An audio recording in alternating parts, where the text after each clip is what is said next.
नमस्कार दोस्तों, मैं वैभव एक बार फिर से आपका दिल से स्वागत करता हूं आपके ही अपने इस चैनल पर, जहां हम सुनते हैं भगवान के चमत्कारों से जुड़ी सच्ची घटनाएं, वो अनुभव जो किसी ने खुद महसूस किए, जिए और फिर जीवन बदलते देखे। आज की कहानी एक ऐसे लड़के की है जो बिल्कुल टूट चुका था। नौकरी छूट चुकी थी, घर की जिम्मेदारियां सिर पर थीं और कोई रास्ता नहीं दिख रहा था। लेकिन फिर हनुमान जी का सहारा मिला। एक ऐसा मोड़ आया जब चीज़ें खुद ब खुद बदलने लगीं और आज वो सिर्फ नौकरी नहीं कर रहा, बल्कि हजारों दिलों को यही सिखा रहा है, जब आप सच्चे मन से पुकारते हो तो भगवान सच में जवाब देते हैं। अगर आप भी कभी इस दौर से गुजरे हैं या गुजर रहे हैं तो ये अनुभव आपके लिए है। और हाँ, अगर आपके पास भी ऐसा कोई सच्चा अनुभव है जो हनुमान जी, शिव जी या किसी भी ईश्वरीय शक्ति से जुड़ा है, तो हमें ज़रूर भेजिए ताकि हम और भी लोगों तक आपकी प्रेरणा पहुंचा सकें। आपको मैं कुछ बताने जा रहा हूं। शायद किसी और के लिए ये एक आम बात हो, पर मेरे लिए ये वो समय था जब मैं खुद को पूरी तरह हार चुका था। मेरा नाम ध्रुविल है। मैं अहमदाबाद में रहता हूं और आईटी फील्ड में काम करता हूं। जब 2021 की शुरुआत हुई तब सब कुछ ठीक ठाक चल रहा था। एक प्राइवेट कंपनी में सीनियर डेवलपर था, सैलरी भी ठीक थी और वर्क फ्रॉम होम का ऑप्शन भी मिल रहा था, लेकिन अंदर से शांति बिल्कुल नहीं थी। अब आप सोच रहे होंगे कि जब सब ठीक चल रहा था तो दिक्कत क्या थी। असल में कंपनी के अंदर जो पॉलिटिक्स चलती है ना, वो इंसान को धीरे धीरे अंदर से खा जाती है। मैनेजर बिना वजह चिल्लाना, काम का क्रेडिट किसी और को देना और ऊपर से ओवर टाइम करवाकर ये तो तुम्हारे ग्रोथ के लिए है जैसे झूठे वाक्य।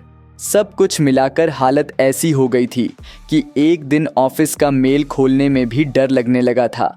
मुझे याद है, एक दिन रात को 2 बजे मैं लैपटॉप बंद कर रहा था तो मम्मी बाहर आईं। बोली, इतनी रात को क्या कर रहा है बेटा? मैंने कहा, कुछ नहीं मम्मी, एक क्लाइंट ने अर्जेंट मेल भेजा है।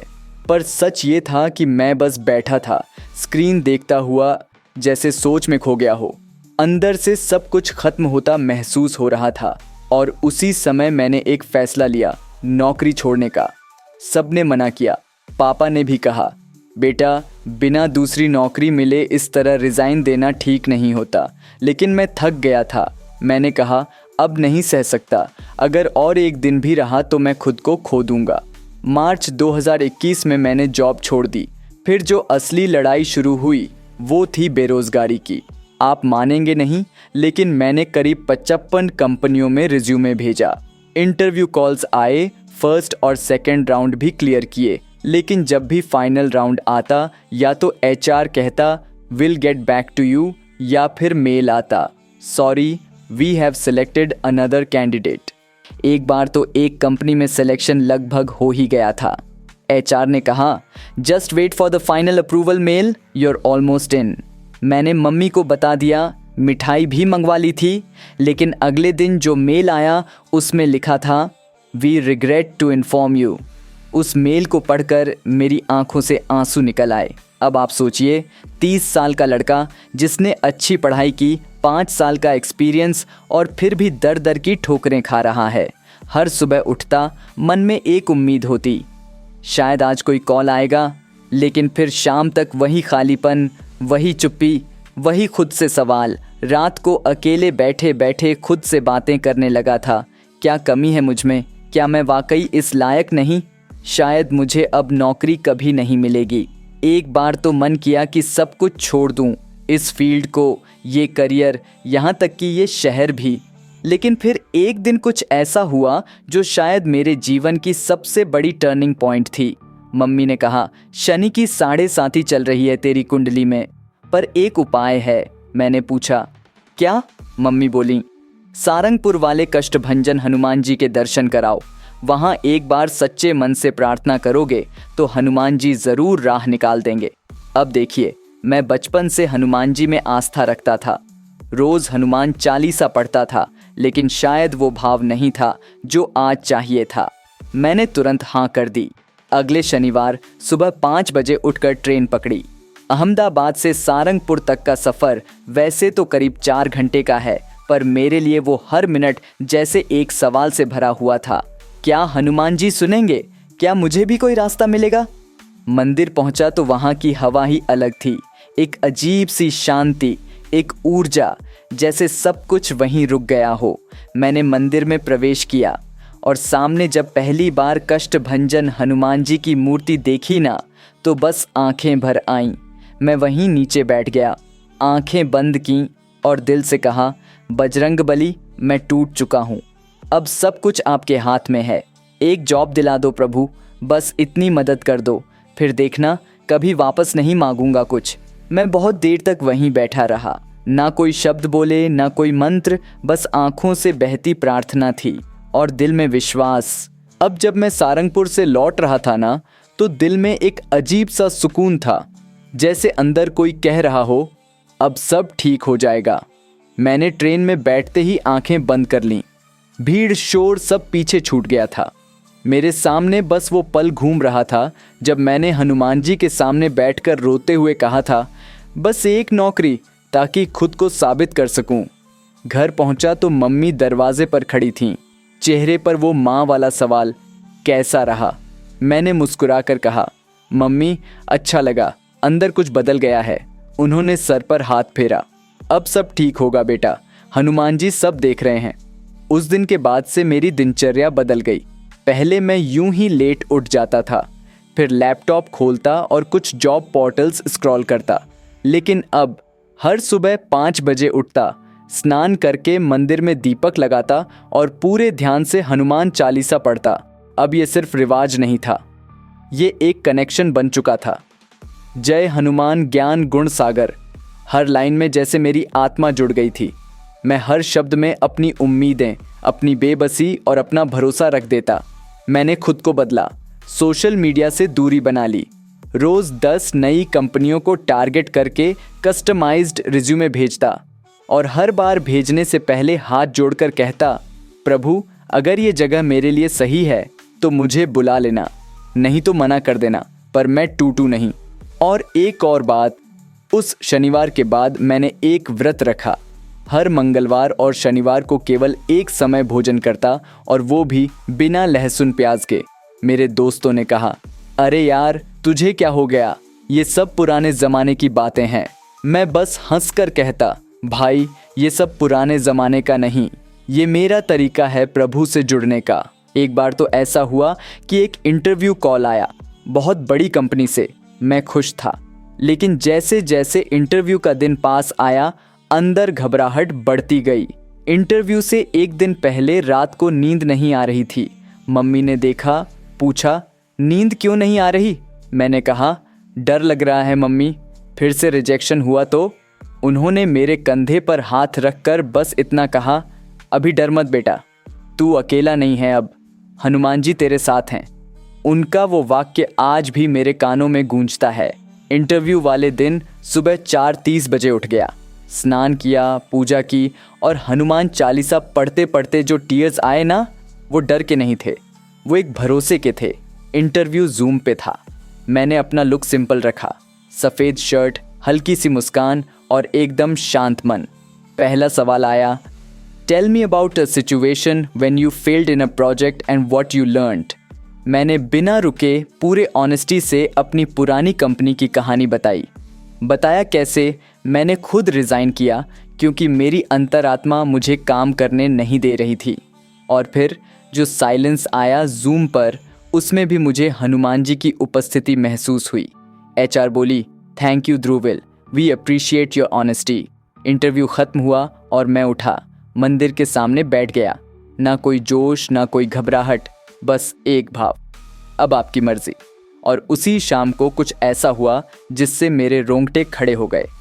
मेरे जीमेल पर एक मेल आया, सब्जेक्ट में लिखा था, offer letter, welcome to our team. मैंने आंखें मिचकाईं, एक बार फिर से पढ़ा, फिर दौड़ते हुए मम्मी के पास गया। मम्मी, हो गया। उन्होंने मेरी तरफ देखा, कुछ नहीं कहा, बस मुझे गले से लगा लिया। उनकी आंखें भीगी हुई थीं। वो ऑफर लेटर नहीं था, वो हनुमान जी की मुहर थी मेरे संघर्ष के हर आंसू पर। नौकरी का ऑफर मिलने के बाद कुछ दिन तो जैसे सपना चल रहा था। मम्मी हर किसी को फ़ोन कर करके बता रही थीं, हमारे ध्रुविल को फिर से नौकरी मिल गई। हाँ, हनुमान जी की कृपा से। मैं हर सुबह उठकर पूजा करता, हनुमान चालीसा पढ़ता और मन ही मन बोलता, अब मेरी बारी है प्रभु, जो आपने दिया है अब उसे निभाना मेरा फ़र्ज़ है। पहला दिन ऑफिस का था। मैंने सफ़ेद कमीज़ प्रेस की, हल्की नीली जीन्स पहनी और निकलते समय मंदिर के सामने सिर झुकाकर बोला, आप चलिए मेरे साथ। फिर डर किस बात का? ऑफिस नया था, पूरी टीम नई। मैं एक कोने की डेस्क पर बैठा था। एचआर ने आकर कहा, ध्रुविल, आपकी रिपोर्टिंग प्रिया मैम को होगी। वो थोड़ी स्ट्रिक्ट हैं लेकिन काम सिखा देती हैं। मुझे सुनकर अच्छा लगा, लेकिन डर भी लगा, क्योंकि अंदर वो डर अब भी था, कहीं फिर से कुछ गलती न हो जाए। पहले हफ्ते में ही एहसास हो गया, ये नौकरी आसान नहीं थी। काम टेक्निकल था और टीम में बाकी लोग बहुत तेज थे। मुझे हर दिन नया कुछ सीखना पड़ रहा था। एक दिन मीटिंग के दौरान मेरी स्क्रीन पर एक गलती आ गई। प्रिया मैम ने सबके सामने बोला, ध्रुविल, तुमने डॉक्यूमेंटेशन ठीक से पढ़ा भी था या बस ऐसे ही बैठ गए हो? मैंने धीरे से कहा, सॉरी मैम, मैंने पढ़ा था लेकिन शायद मैंने कुछ मिस कर दिया। वो बोली, मिस कर दिया मतलब? ये प्रोजेक्ट का डिले हो सकता है। Tomorrow morning I want this fixed, no excuses. मैं चुप था। बाकी टीम की नज़रें जैसे मुझे देख रही थीं। ये टिक पाएगा? उस दिन मैं ऑफिस से निकला तो अंदर कुछ टूटने जैसा लग रहा था। घर पहुंचा तो मम्मी ने देखा कि मैं चुप था। पूछा, क्या हुआ? मैंने कहा, पता नहीं मम्मी, ये नौकरी भी शायद मुझसे नहीं हो पाएगी। उन्होंने बस इतना कहा, तू डर क्यों जाता है? हनुमान जी ने जब इतना चलाया तो बीच में छोड़ेंगे क्या? रात को मैंने एक बात तय की, अब डर कर नहीं, लड़कर सीखूंगा। अगले दिन ऑफिस गया और प्रिया मैम के पास जाकर खुद कहा, मैम, आप मुझे एक्स्ट्रा टाइम देंगी? मैं ये पूरी डॉक्यूमेंटेशन दोबारा पढ़ना चाहता हूँ और सब नोट्स बनाना चाहता हूँ। उन्होंने पहली बार मुस्कुराकर कहा, that's the attitude, let's see how you go. उस दिन मैंने तय किया, 6 बजे ऑफिस ख़त्म होने के बाद भी मैं वहाँ रुकूंगा। रात 8 बजे तक मैंने पूरी फाइल पढ़ी, हर एरर कोड को समझा और एक छोटी सी डायरी में सब कुछ लिखा। हर दिन मैं पूजा के बाद कहता, आज आप मेरे साथ बैठिए मेरी सीट पर और जो नहीं आता वो आप सिखा देना। धीरे धीरे चीज़ें बदलने लगीं। प्रिया मैम अब मेरी तारीफ करने लगी। एक मीटिंग में उन्होंने कहा, guys, look at Dhruvil's documentation, crisp, clear and no bugs. उस दिन जब वो बोली तो मेरी आंखें भर आईं। बॉस की तारीफ से ज़्यादा मुझे उस बात ने छुआ कि मेरी मेहनत रंग लाई और शायद हनुमान जी ने मेरी उंगलियां पकड़कर मुझे चलना सिखा दिया। मैंने उस डायरी में हर दिन की प्रगति लिखनी शुरू की। कभी लिखता, आज एक नया API सीखा, तो कभी आज मुझ पर भरोसा किया गया। मुझे समझ आया, हनुमान जी सिर्फ नौकरी नहीं दिलाते, वो उसके लायक भी बनाते हैं। और एक दिन कुछ ऐसा हुआ जो मेरे लिए सबसे बड़ा टर्निंग पॉइंट था। प्रोजेक्ट में अचानक एक बड़ी दिक्कत आ गई। पूरा सिस्टम क्रैश हो गया। टीम परेशान, प्रिया मैम बहुत टेंशन में। रात के 10 बजे तक दफ्तर खुला था। तभी मुझे याद आया, एक छोटी सी कॉन्फ़िग फाइल जो मैंने एक्स्ट्रा टाइम में पढ़ी थी, उसमें एक पैरामीटर था जो शायद मिस हो गया। मैंने चुपचाप लैपटॉप खोला, कोड देखा और वो पैरामीटर जोड़ा। सिस्टम फिर से चलने लगा। सब हैरान थे। प्रिया मैम बोली, हु डिड दैट? मैंने कहा, मैंने एक बार देखा था, बस याद आ गया। और उस पल जो तालियां बजीं वो मेरे लिए नहीं थीं, वो उस भरोसे के लिए थीं जो मैंने अपनी श्रद्धा पर रखा था। करीब 2 महीने हो गए थे नई नौकरी में। अब ऑफिस जाना एक डर नहीं बल्कि एक जिम्मेदारी लगने लगा था। और सबसे बड़ी बात, मैं खुद को फिर से महसूस करने लगा था। हर सुबह अब मेरी दिनचर्या बिल्कुल सेट हो गई थी। सुबह 6:30 बजे उठकर सबसे पहले मुंह हाथ धोता और फिर सामने वाले मंदिर में जा बैठता। मंदिर कोई बड़ा नहीं था, एक छोटा सा हनुमान जी का मंदिर था जो कॉलोनी के कोने पर था। लाल रंग की दीवारें, पीले झंडे और अंदर वो चमकती हुई मूर्ति। मैं वहीं बैठकर हनुमान चालीसा पढ़ता और रोज़ एक ही बात कहता, आज बस इतना करना प्रभु, जो काम मिला है उसमें मेरी लाज रख लेना। वो वक्त था जब मुझे पैसे की सख्त ज़रूरत थी। घर पर पापा की तबीयत ढीली रहने लगी थी। बहन की पढ़ाई के लिए फ़ीस जमा करनी थी। मम्मी अक्सर कुछ कहती नहीं थीं, लेकिन उनके चेहरे पर चिंता साफ नज़र आती थी। एक दिन मैंने उनके हाथ में छोटी सी चिट देखी। मेडिकल टेस्ट्स की लिस्ट थी। मैंने कहा, मम्मी आप मुझे बताती क्यों नहीं? वो बोली, तू नई नौकरी में लगा है बेटा, हम तुझ पर बोझ क्यों बने? उस दिन मैंने अपने ऑफिस से आधे दिन की छुट्टी ली।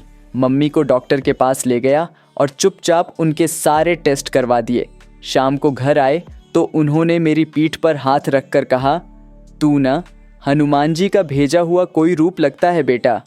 और सच कहूँ तो उस दिन मैंने ये बात खुद भी महसूस की। ऑफिस में भी अब मेरा भरोसा बन चुका था। प्रिया मैम ने मुझे एक नया प्रोजेक्ट दिया था। क्लाइंट साइड से डील करना था। पहली बार मैं एक इंटरनेशनल क्लाइंट के साथ जूम कॉल में बैठा। शुरू में हाथ कांप रहे थे, एक एक शब्द सोचकर बोलना पड़ रहा था। लेकिन जैसे ही मैंने अपनी डायरी खोली और उसमें वो छोटी छोटी बातों के नोट्स देखे जो मैंने पहले लिखे थे, एक अजीब सी शक्ति मेरे अंदर आ गई। कॉल ख़त्म हुई तो प्रिया मैम ने कहा, well handled Dhruvil, you've grown। मैंने सिर्फ सिर झुकाकर कहा, थैंक यू मैम, लेकिन अंदर मन ही मन सोच रहा था, थैंक यू बजरंगबाली। उस रात कुछ खास हुआ। जब मैं मंदिर गया तो वहाँ एक बुजुर्ग बैठे थे, सफ़ेद धोती, सिर पर पगड़ी और हाथ में तुलसी की माला। मैंने उन्हें प्रणाम किया। वो बोले, बेटा तू रोज़ आता है ना यहाँ? मैंने कहा, जी रोज़ आता हूँ, नौकरी हनुमान जी ने दिलाई है, अब उन्हें रोज़ रिपोर्ट देना तो बनता है। वो हंसे, बोले, श्रद्धा को रोज़ निभाना पड़ता है, उसी में सच्चा विश्वास है। वो बात जैसे दिल में उतर गई। धीरे धीरे घर की हालत भी सुधरने लगी। मैंने पापा के इलाज के लिए एक EMI प्लान लिया और उनका मेडिकल खर्च मैनेज करने लगा। बहन की पढ़ाई में भी मदद कर रहा था। मम्मी अब थोड़ा थोड़ा मुस्कुराने लगी थीं। एक दिन बहन ने कहा, भैया तुम पहले जैसे नहीं रहे, अब तुम हीरो लगते हो। मैं मुस्कुराया, लेकिन मुझे पता था मैं हीरो नहीं था। मैं तो बस एक ऐसा इंसान था जो हनुमान जी की दी हुई जिम्मेदारी निभा रहा था। अब ऑफिस में मुझे मेंटोरिंग का काम मिलने लगा था। मैं नए ट्रेनीज़ को काम सिखाने लगा था। एक ट्रेनी मुझसे बोला, सर आप तो बहुत पेशेंट हैं, कैसे इतने काम रहते हो? मैंने मुस्कुराकर कहा, जब कोई आपके पीछे खड़ा हो जिसे आप देख नहीं सकते, लेकिन जो हर बार गिरने से पहले आपको पकड़ ले, तब डर कम हो जाता है और भरोसा बढ़ जाता है। और वो बात मैंने सिर्फ किसी को कहने के लिए नहीं कही थी, मैंने खुद हर बार महसूस किया था। इस पूरी यात्रा में जो सबसे बड़ा बदलाव आया वो था अंदर की स्थिरता। पहले मैं कामयाबी के पीछे भागता था, अब मैं खुद को संभालना सीख चुका था। अब मुझे सिर्फ नौकरी नहीं चाहिए थी, मुझे आशीर्वाद को सही दिशा में ले जाना था। हर शुक्रवार को ऑफिस के बाद मैं शाम को मंदिर में 2 केले और गुड़ लेकर जाता और वहीं बैठकर एक बात कहता, मैं फिर से कुछ नहीं मांगता, बस आप हाथ मत छोड़ना। क्योंकि अब समझ आ गया था, जहाँ श्रद्धा हो वहाँ स्थिरता खुद चलकर आती है। दोस्तों, कहानी सिर्फ नौकरी मिलने की नहीं थी, बल्कि आस्था और भरोसे की थी। कभी कभी हमें सिर्फ थोड़ा रुकना होता है, थोड़ा झुककर विनती करनी होती है, और फिर देखिए किस तरह भगवान खुद हमारी राह आसान करते हैं। अगर आपको यह अनुभव अच्छा लगा तो लाइक ज़रूर करें, कमेंट में जय बजरंगबली लिखें और हर दिन एक नई प्रेरणादायक सच्ची कहानी के लिए चैनल को सब्सक्राइब करना बिल्कुल न भूलें। और याद रखिए, भरोसा टूट सकता है, किस्मत साथ छोड़ सकती है, लेकिन भगवान जब साथ देते हैं तो पूरी कायनात हमारी राह बदल देती है। मैं वैभव आपसे फिर मिलूंगा एक नई सच्ची कहानी के साथ। तब तक के लिए जय श्री राम, जय हनुमान।